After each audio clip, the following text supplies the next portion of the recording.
Hello ఎలా ఉన్నారండి అందరూ? నేనైతే మస్తున్నా. ఇంకా ఇప్పుడైతే ఎప్పుడైనా చుట్టి నుంచి వచ్చిన తర్వాత ఫస్ట్ మా అమ్మ వాళ్ళ ఇంటికి వెళ్ళి అక్కడ ఒక 10-15 డేస్ ఉన్న తర్వాత వచ్చిన తర్వాత ఇంకా మిగతా మా ఆడపడుచు కానీ ఎక్కడికైనా వెళ్ళేదాన్ని. కానీ ఈసారి అదేంటో అంత రివర్స్ అయిపోయింది. అసలు వెళ్ళడానికి అమ్మ వాళ్ళ ఇంటికి వెళ్ళడానికి కూడా టైం దొరకలేదు. ఇంకా లాస్ట్‌కి ఎట్టకేలకైతే ఇంకా ఇప్పుడైతే టైం దొరికిందనమాట. అందుకని ఒక 4 డేస్ ఉందామనేసి అమ్మ వాళ్ళ ఇంటికి వచ్చిన. ఫస్ట్ టైం అనమాట ఇట్లా 4 రోజుల నుండి పోవడం. నేను వచ్చిందంటే మినిమం 10-15 రోజులు ఉన్నంది అస్సలు పోకపోయేదాన్ని.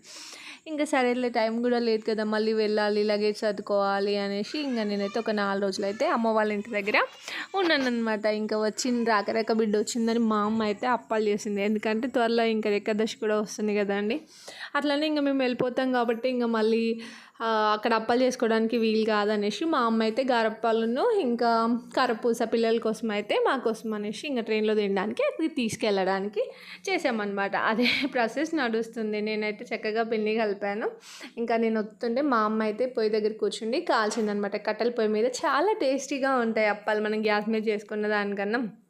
మా అమ్మ కొన్ని చేతితో ఒత్తడానికి ట్రై చేసింది, కానీ అవి మస్తు మందం వచ్చినాయి. ఇంకా అమ్మ అద్దీన్ని దండం పెడతా నాకు, ఎందుకంటే నాకు అప్పాలు అట్లా గట్టిగా ఉంటే అస్సలు నచ్చవు అనమాట. ఇంకా మా అమ్మ నవ్వుకుంటే 4-5 అప్పాలు అయితే వేసింది. అట్లా చేసేసి తర్వాత ఇంకా పక్కకు పెట్టేసింది అమ్మ. ఇంకా ఈలోపు నా బిడ్డలు కూడా నేను ఒక చెయ్యేస్తాను అనేసరికి ఇంకా వాళ్ళు కూడా కొంచెం ఎందుకంటే పిండి మంచిగా కలపడం పడితే అప్పాలు కూడా మంచి సాఫ్ట్గా వస్తాయి అనేసి ఇంకా మా అమ్మ అయితే అట్లా వాళ్ళకి ఆడుకున్నట్టు ఉంటుంది, పిండి కూడా మంచిగా అదవుతుంది అనేసి వాళ్ళ ముందు పెట్టేసరికి వాళ్ళైతే పిండితో కుస్తీ పడుతున్నారు. సో మొత్తానికైతే అప్పాలు అయితే అయిపోయినాయి ఒక 2 గంటల్లో. ఇదైతే ఇంకా మా అమ్మ మేము వెళ్తున్నాం అనమాట. 4 డేస్ కంప్లీట్ అయిపోయింది. వెళ్ళడానికి రెడీ అయిపోయాం మా డాడీ అమ్మ.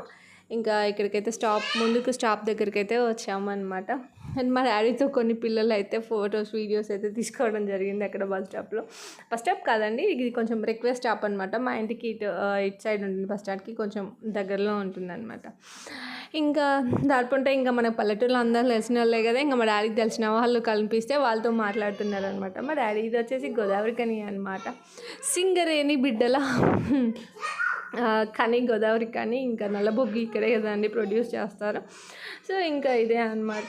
గోదావరి నుంచి మాకు సిసికి మంచిర్యాలకి 15-20 మినిట్స్ పడుతుంది అనమాట, అంతే ఇదే. సో వీడియో అయితే ఇది. వీడియో మీకు ఇట్లా అనిపించింది. వీడియో నచ్చితే కనుక ఒక చిన్న లైక్ ఇవ్వడం అయితే మర్చిపోవద్దు.